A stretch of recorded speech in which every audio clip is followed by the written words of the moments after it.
What's good, everybody? Don Brotherman NBA here, and we back with a brand new video. Now, look, I didn't think that I was gonna have to make this video today. I wasn't planning on making another NBA video for the next week, but James Harden just got traded to the Brooklyn Nets. Now, look, a lot of people. Well, for those of you who don't know, I'm a LeBron fan, right? And I also live in New York, so I'm a LeBron and I'm a New York Knicks fan. Of course, I'm from New York. So a lot of people are like, "Oh, Don Brotherman, why aren't you excited?" You know what I mean? James Harden's in Brooklyn. That's a New York team. You should be happy. You guys can compete for a ring this year. First of all, KD, I don't appreciate you trying to ruin LeBron's chances of another ring.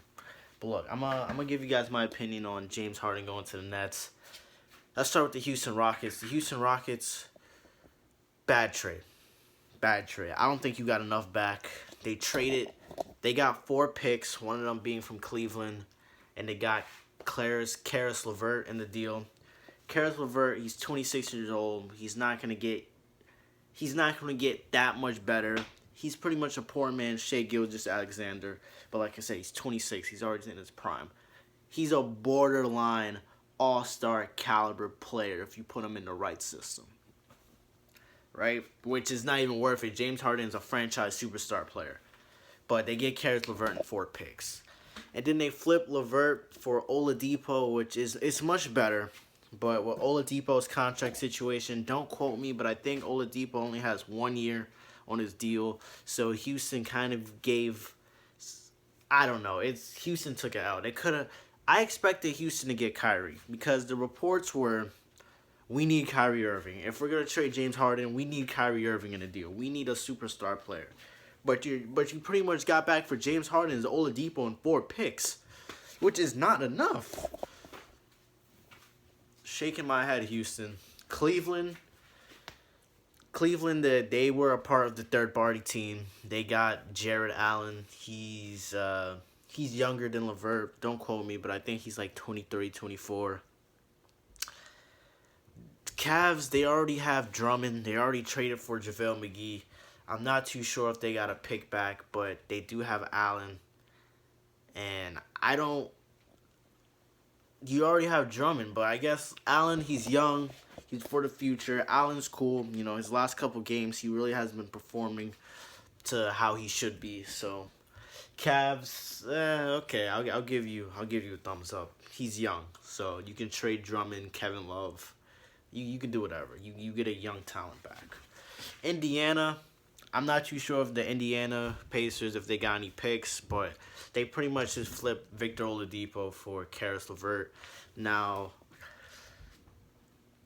I don't know if they got a pick, but if they got a pick, good job. But if they didn't, you got worse.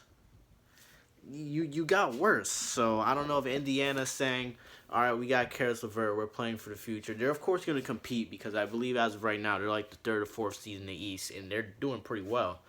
But I don't know what Indiana's doing. But Brooklyn Nets, hey, man, the Nets will always be New York's little brother team. Doesn't matter what they do. Doesn't matter if they get LeBron James, Steph Curry, they get Michael Jordan from his prime. It doesn't matter. They'll always be New York's, and that, that's not even me trying to, I know it sounds salty, oh, you're just mad. No, I actually been to a Nets game. I've been to a Nets playoff game. It was great. The environment over there is good. I believe it was either game 3. It was either game 3 or game 4 in the 2019 playoff. It was when D'Angelo Russell was on the team. You know what I mean? They were playing Philly in the first round, but Brooklyn, man, are they gonna do anything? Like, they have Kyrie, they have Harden, they have Durant, and then who else? Dinwiddie, their only good, player that they have left, is gone for the season. He tore his ACL, right? And then you have DeAndre Jordan. He's not even. He's okay for what he is. He's okay. He can probably start on 10 other teams in the league, but he's solid. He's not in his prime. He can't jump as high. He doesn't defend the same level that he was. He's okay. And then off your bench, off your bench, you have Bruce Brown, I believe that's his name, TLC, Joe Harris, which I think he's going to be in the starting lineup. And then who else do you have? Jeff Green? Are these the players that are going to be giving you quality minutes in the playoffs? Now, one of the hot takes that I said to one of my friends, I was like, yo, this is an early hot take. Very early, extremely early. But I don't think the Nets have what it takes to beat the Bucks. You might be like, Don, brother, man, what are you talking about? Nets have Kyrie, KD, Harden. No way they lose. Now, you're right. Like I said, this is a very early prediction, and I would not be surprised if the Nets won the East. It's way too early, but I wouldn't be surprised if the Nets won the East. But look, a lot of people, they've been hating on Giannis, and I get it. I've been one of those people. Not necessarily hating, but Giannis can't do it. You know, Giannis is trash. He needs a jump shot.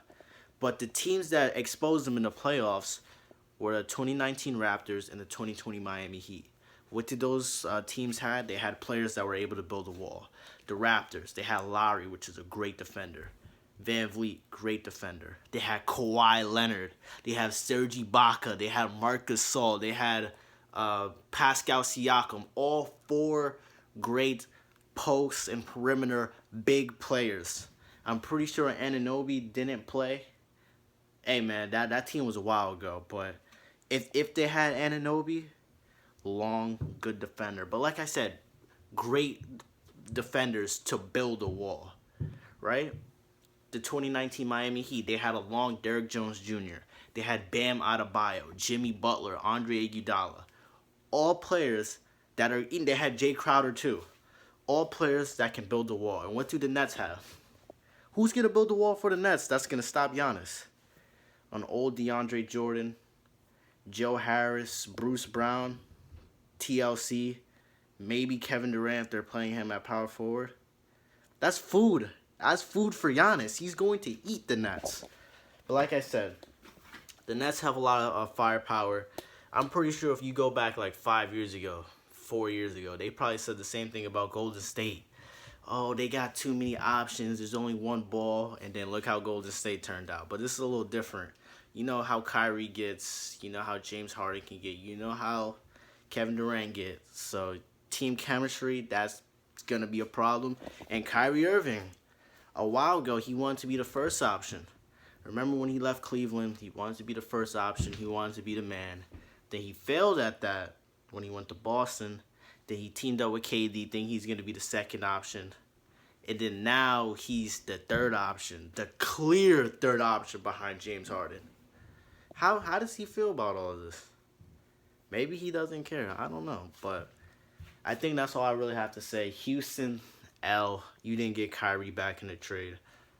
L, you gave up James Harden for Oladipo and 4 first-round picks. You could have gotten Jared Allen or something. You could have gotten a little bit more for your best player in the last 25 years whenever Hakeem Olajuwon stopped playing for the Rockets.